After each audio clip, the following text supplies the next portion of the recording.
হবিগঞ্জে অবহেলায় কবি সৈয়দ সুলতানের স্মৃতি স্থানগুলো দ্রুত সংরক্ষণের দাবি স্থানীয়দের।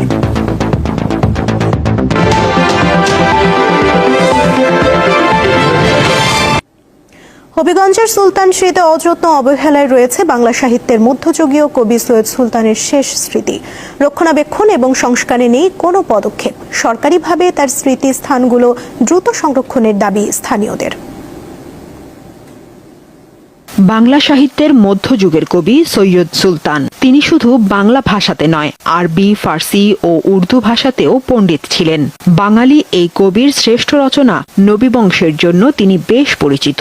এছাড়া রসুল বিজয়, জয়কুম রাজার লড়াই, ইবলিশনামা ও জ্ঞান প্রদীপ সহ অসংখ্য কাব্যগ্রন্থ লিখেছেন তিনি। ওনার রচিত অনেক গ্রন্থগুলি বিভিন্ন স্কুল, কলেজ, বিশ্ববিদ্যালয়ে বিভিন্ন দেশ বিদেশে পড়ানো হয়।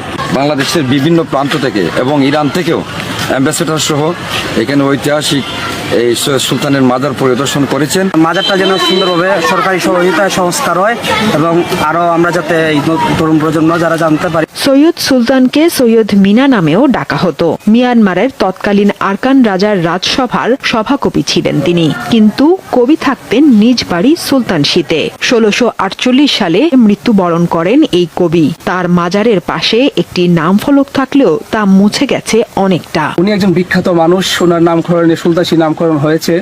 আর আমি ওনার বংশধর হিসেবে মনে করি ওনার মাজার আরো উন্নত করা, আরো সংস্কার করা আমাদের জন্য খুবই গুরুত্বপূর্ণ। আমাদের যে দাবি, আমাদের ভবিষ্যৎ প্রজন্মের কাছে এই সমস্ত কাজকে তুলে ধরতে হবে। এখানে সুলতানশী গ্রাউন্ড, সেখানে আমি একবার গিয়েছি, আমি ঘটনাস্থলটি দেখেছি, পরিদর্শনও করেছি। এখানে যে বিষয়টা আপনারা বলেছেন, মাজার রক্ষণাবেক্ষণের কিছু কার্য গ্রহণ করা উচিত। আমরা এই বিষয়ে পরবর্তীতে প্রয়োজনীয় পদক্ষেপ নেব। কবির নাম অনুসারে সুলতানশী এবং তার বংশধর সৈয়দ হবিবুল্লাহর নামে হবিগঞ্জ জেলার নামকরণ করা হয়। হবিবুল্লাহ খোয়াই নদীর তীরে একটি গঞ্জ প্রতিষ্ঠা করেন। তারই নাম অনুসারে প্রথমে জায়গাটির নামকরণ করা হয় হবিবগঞ্জ। কালের বিবর্তনে তা হবিগঞ্জে পরিণত হয়। সাদিয়া চৌধুরী, দীপ্ত, বার্তা কক্ষ।